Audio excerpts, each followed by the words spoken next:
রাঙা বেঁচে আছে, অন্যায়কারীদের শাস্তি দিতে নতুন রূপে ফিরল রাঙা। হ্যাঁ বন্ধুরা, আমরা এমনটাই দেখতে পাবো রাঙামতি তীরন্দাজ ধারাবাহিকের আগামী পর্বগুলোতে।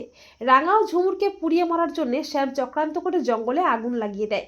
ঝুমুর সেই আগুনের মধ্যে আটকে পড়ে, কিন্তু শেষ মুহূর্তে রাঙা নিজের প্রাণের ঝুঁকি নিয়ে ঝুমুরকে ভয়ানক আগুন থেকে উদ্ধার করে।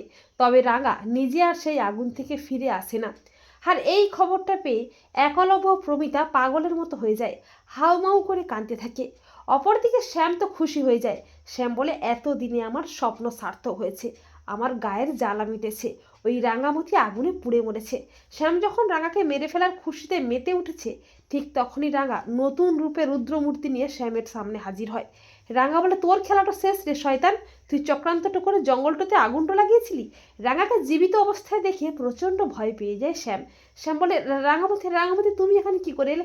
তুমি তো মরে গেছিলে। রাঙা বলে, তুই কি ভেবেছিলি রাঙামতিটাও আগুনে পুড়ে মারা গেছে?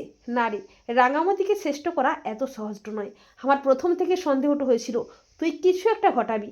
তোর কথাতেই তোর পোষা গুন্ডাগুলো মাঝরাতে জঙ্গলে গিয়ে সুযোগ বুঝে জঙ্গলটাতে আগুন লাগিয়েছিল।